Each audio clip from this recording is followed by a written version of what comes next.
สวั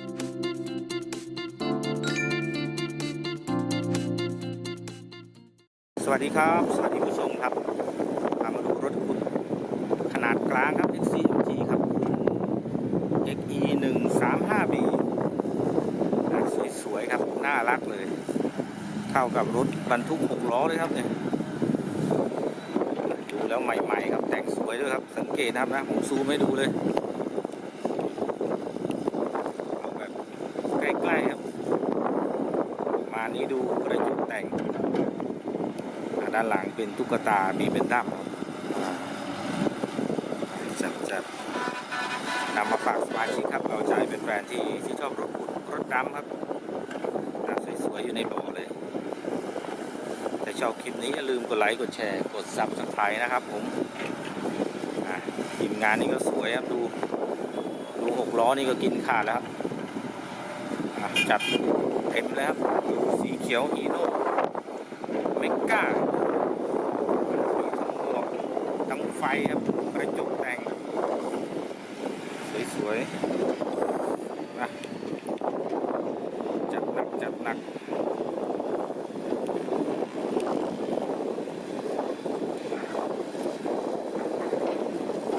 ับรองครับไม่ผิดหวังนะทีมงานอะไรไม่ทราบเลย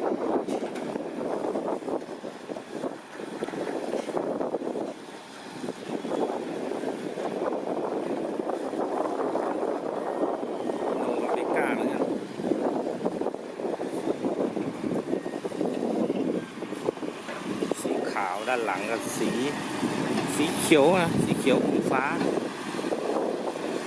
มาดูพระเอกของเราครับที่เด็ดอยู่ตรงนี้ Xcmg ครับรอจัดไป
แบบ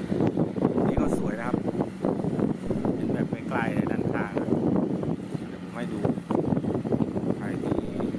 ชอบนะครับรุ่นนี้ก็ดูครับ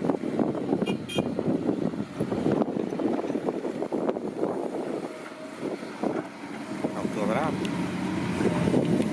นี่รออีก2 คันเนี่ยเข้าคิวรอเลย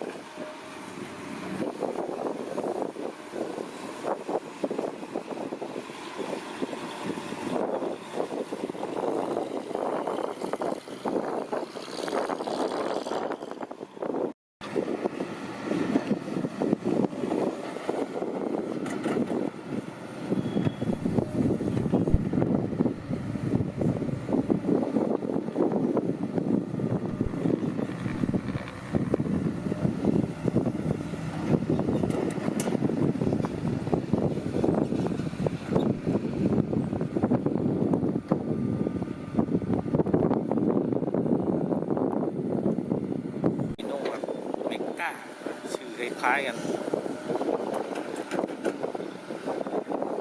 เดี๋ยวลาไปพร้อมกับคันนี้นะไม่ได้นับเลยครับว่ากี่ตันอยู่กับ Xcmg ครับสวยๆว่าใหม่ๆเลยXe135B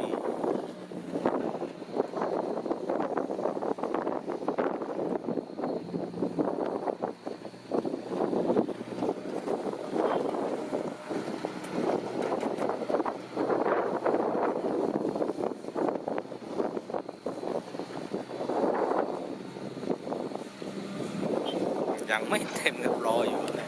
น่าจะอัดแบบเต็มที่เลย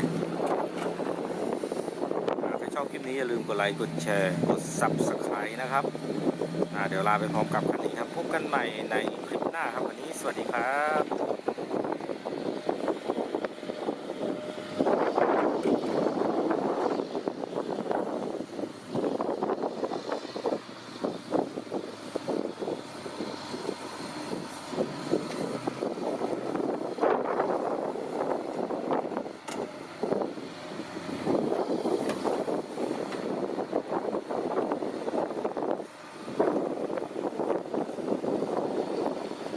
อัดเต็มที่แล้วครับนี่